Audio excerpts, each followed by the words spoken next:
नमस्कार दोस्तों, जय श्री कृष्ण। राधे राधे दोस्तों। कहा जाता है कि शादी के बाद टी की किस्मत पत्नी के ऊपर काफी हद तक निर्भर रहती है।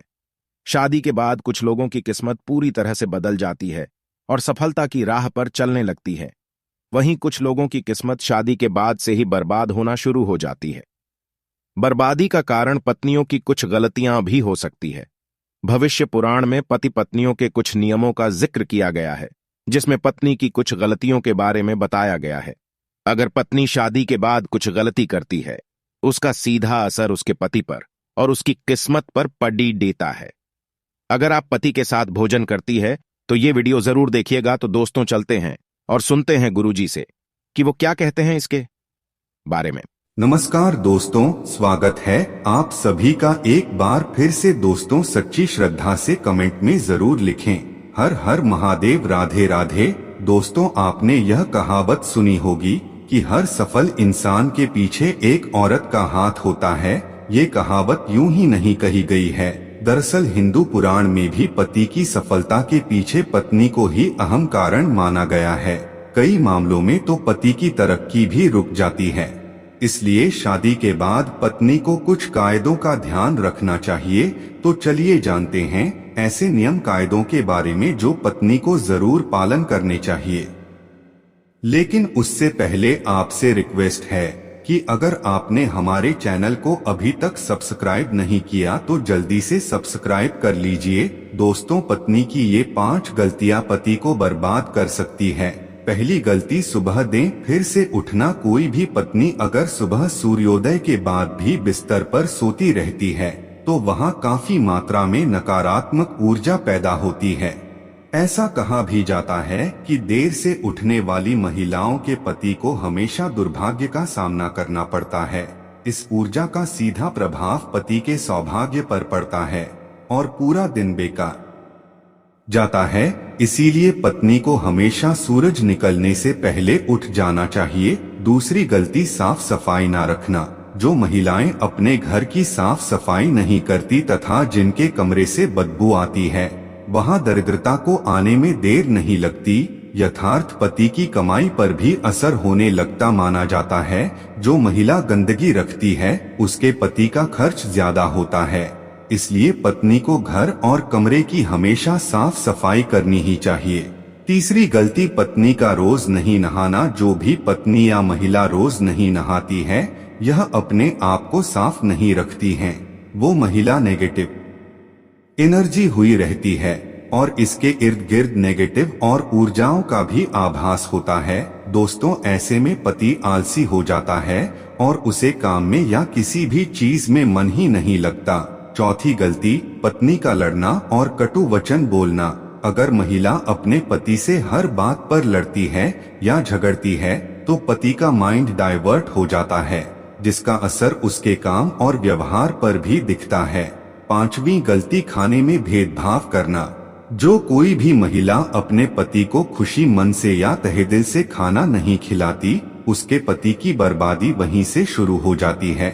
वहीं दोस्तों, भोजन करने से पहले 5 अंक, 2 हाथ, 2 पैर और मुख्य, इनको अच्छी तरह से धोकर ही भोजन करना चाहिए। भोजन से पहले अन्य देवता तथा अन्नपूर्णा माता की ध्यान करके उनका धन्यवाद करके बोलना चाहिए कि सभी भूखे प्राणियों को भोजन प्राप्त हो, और ईश्वर से ऐसी प्रार्थना करने के बाद ही भोजन की शुरुआत करनी चाहिए। भोजन बनाने वाली महिलाओं को स्नान करके ही शुद्ध मन से ही मंत्र जाप करते हुए रसोई घर में प्रवेश करना चाहिए और भोजन बनाना चाहिए।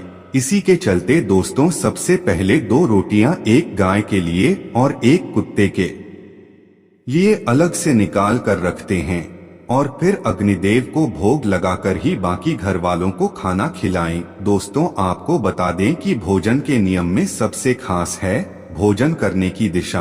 भोजन पूर्वोत्तर की ओर मुख करके ही करना चाहिए। दक्षिण दिशा की ओर करके किया गया भोजन भूत प्रेतों को प्राप्त होता है। ऐसा करने से घर में प्रेत आत्माएं आकर्षित होती है। और वहीं पश्चिम दिशा की ओर किया गया भोजन रोगों की वृद्धि करता है। दोस्तों, बिस्तर पर बैठकर अपने हाथों पर रखकर या टूटे फूटे बर्तनों में भोजन कभी नहीं करना चाहिए। ऐसा करने वाला व्यक्ति नर्क की ओर बढ़ता है। दोस्तों, आपको बता दें कि ऐसे मनुष्य के हाथों द्वारा भोजन कभी नहीं करना चाहिए। कंजूस के द्वारा वैश्य के हाथ का शराब बेचने वाले का दिया हुआ भोजन और ब्यास का धंधा करने वाले व्यक्ति का भोजन कतई नहीं करना चाहिए। इससे व्यक्ति को नर्क की यातना भुगतनी पड़ती है। भीष्म पितामह कहते हैं कि भोजन के दौरान थाली में अगर बाल या कंकरा जाए तो उसे वहीं पर छोड़ देना चाहिए। बाहर लाने के बाद भी खाया जाने वाला भोजन दरिद्रता का सामना करने पर मजबूर कर देता है।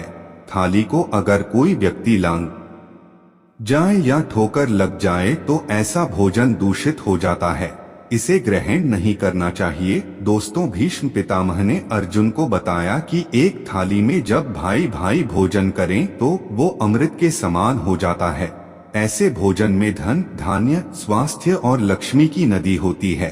ऐसे भाई को नर्क नहीं जाना पड़ता, स्वर्ग की प्राप्ति होती है। और वही भीष्म पितामह के अनुसार पति पत्नी को एक थाली में भोजन करने को निषेध माना गया है।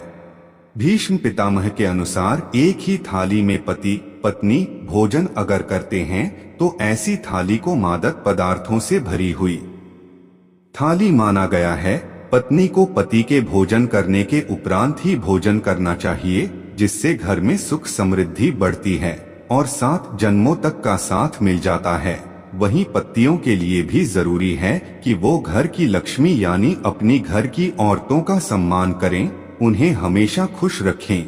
जो व्यक्ति घर की औरतों का सम्मान नहीं करता, उनके साथ मारपीट करता है, तो ऐसी गलतियों के कारण दुर्भाग्य हमेशा आपके पत्नी या फिर पति के पीछे नहीं रहेगा, जिसके कारण दोस्तों भाग्य कभी भी आपके हित में नहीं रहेगा। दोस्तों, दुर्भाग्य से बचने का उपाय भी हैं, लेकिन इसका मतलब यह नहीं है कि कर्म ना करे और उपाय के सहारे ही अपने आप को तरक्की के राह पर ले जाते रहे। दोस्तों, आपको यह बात बता दूं कि अच्छे कर्म का फल हमेशा अच्छा ही होता है, इसीलिए कोई भी अच्छे कर्म करने से चुके ना। रोज सुबह उठकर सच्चे मन से बिना किसी फल का आशा करते हुए अगर गायत्री मंत्र का ध्यान करें तो इससे आपको सद्बुद्धि की प्राप्ति होगी। अपने माँ बाप तथा अपने परिवारों का आदर और सम्मान करें, उन्हें इज्जत दे और हमेशा खुश रखें। इससे आपकी जिंदगी में पुण्य मिलता है और बुरे समय कभी भी नहीं आता। अब जो मैं आपको बताने जा रहा हूँ उसको सूर्योदय के बाद और सूर्यास्त से पहले आपको करना है। आप एक रोटी ले और उसको अपने ऊपर से घड़ी की दिशा में 331 बार घुमाना है। ये करने के बाद रोटी किसी कुत्ते या फिर किसी नदी में बहा दें, इससे दुर्भाग्य आपके पास कभी नहीं भटकेगा। हर मंगलवार और हर शनिवार को बजरंगबली की पूजा करें और बिना चूना लगाया हुआ पान चढ़ाएं और दिया जला। इस पूजा के बाद हनुमान चालीसा का पाठ करें। वैवाहिक जीवन को सुखी बनाने के लिए पति पत्नी गौरी शंकर रुद्राक्ष धारण करें। दोस्तों, रोज सुबह उठकर तैयार होकर गणेश जी की आराधना करें।